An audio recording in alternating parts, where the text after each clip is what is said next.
শিশুকে বুকের দুধ যখন খাওয়ানো হয়, তখন কেউ কেউ ভুল পদ্ধতিতে খাওয়ায়। সঠিক পদ্ধতিতে বুকের দুধ কিভাবে খাওয়াতে হয়, এ নিয়ে আজকে আমি আলোচনা করব। বলছি আমি ডাক্তার পঙ্কজ। আপনাদের সকলকে স্বাগত জানাচ্ছি আমার ছোট্ট ইউটিউব চ্যানেল হেলথ মেসেজে। বুকের দুধ শুয়ে খাওয়ানো উচিত নয়, এটা হলো প্রথম কথা। বুকের দুধ খাওয়াতে হবে বসে 30 থেকে 45 ডিগ্রি অ্যাঙ্গেল করে। 30 থেকে 45 ডিগ্রি অ্যাঙ্গেল করে মাথাটা একটু উঁচু করে নিয়ে তারপর খাওয়াতে হবে। বুকের দুধ খাওয়ানো শুরু করার আগে দুধের বোটা ভালোভাবে ধুয়ে নিতে হবে, পরিষ্কার করে নিতে হবে, যেন কোনো রকমের জীবাণু শিশুর পেটে না যায়। এটা জীবাণু সংক্রমণ হতে পারে, কখনো কখনো এটা হয়ে থাকে। এটা যেন না ঢুকে সে কারণে ভালোভাবে পরিষ্কার করে নিতে হবে।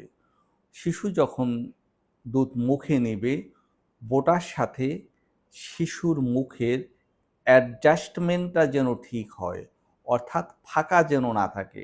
যদি ফাঁকা থাকে তাহলে প্রচুর পরিমাণে বাতাস শিশুর পেটে ঢোকে, কারণ শিশুদের দাঁত থাকে না।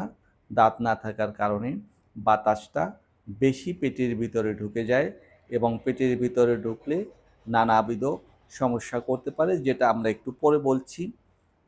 শিশু যখন দুধ খায়, একপাশে যখন দুধ চোষা শুরু করে, তখন প্রথম যে দুধটা বের হয় সেটাকে বলা হয় ফোর মিল্ক।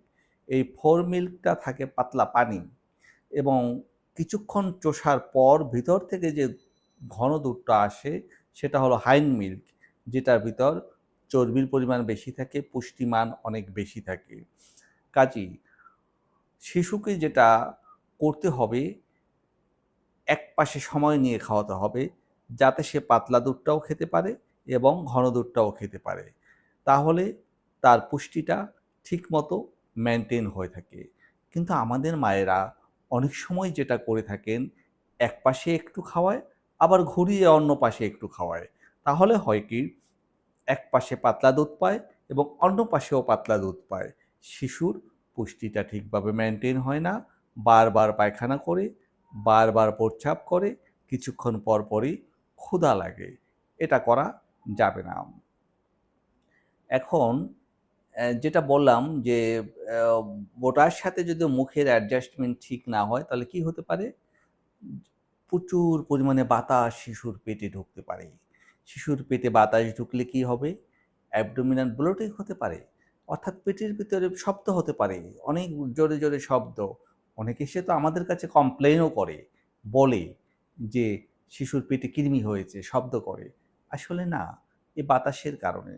আর এ বাতাসের কারণে আরও যেটা হতে পারে সেটা হলো ভমিটিং হতে পারে, অনেক বমি হতে পারে। কারণ হলো বাতাসের ধর্ম হলো ঊর্ধ্বমুখী চাপ প্রয়োগ করা।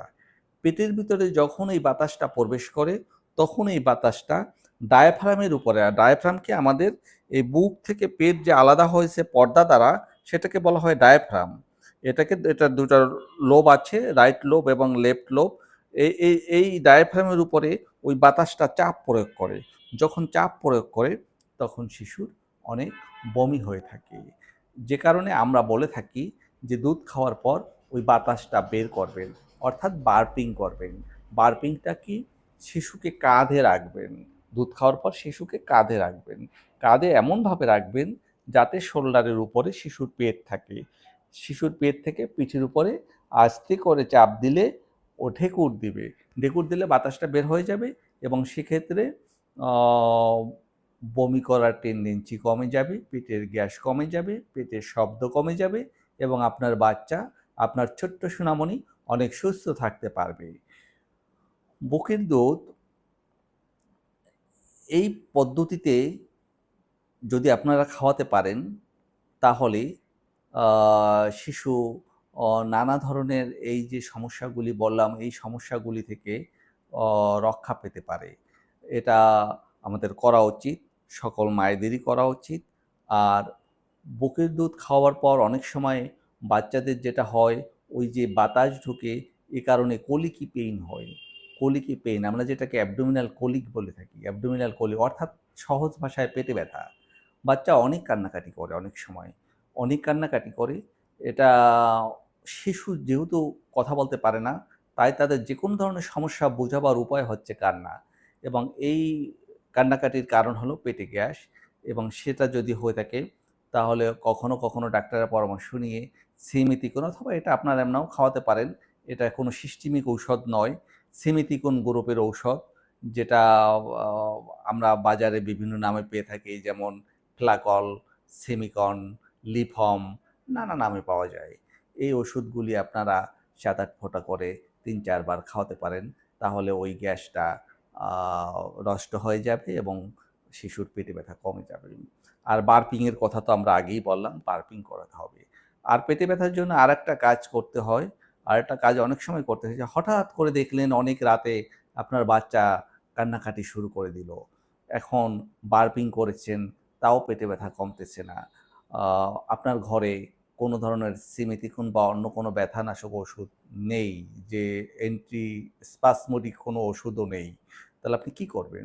সেক্ষেত্রে একটা কার্যকরী উপায় হলো আ পেটের একটা ব্যায়াম। পেটের ব্যায়াম হলো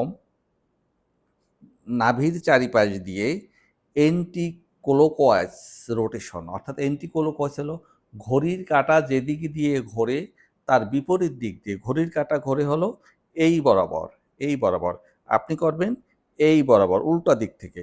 এই উল্টা দিক থেকে নাভির চারপাশ মেসেজ করে দিবেন। নাভির চারপাশ মেসেজ করে দিলে আপনি দেখবেন একেবারে মানে অল্প কিছুক্ষণের ভিতরেই ব্যথা থেমে গেছে এবং বাচ্চা মলদ্বার দিয়ে কিছু বায়ু বের হয়ে গেছে এবং বাচ্চা শান্ত হয়ে গেছে, তার কান্নাকাটি থেমে গেছে। এটা খুবই কার্যকরী। আপনারা এটাও করতে পারেন। তাহলে আমরা বুকের দুধ খাওয়াবার নিয়ম সম্পর্কে খুব সংক্ষেপে আমরা আজকে জানলাম। আশা করি এই তথ্যগুলি আপনাদের কোনো প্রয়োজনে লাগবে।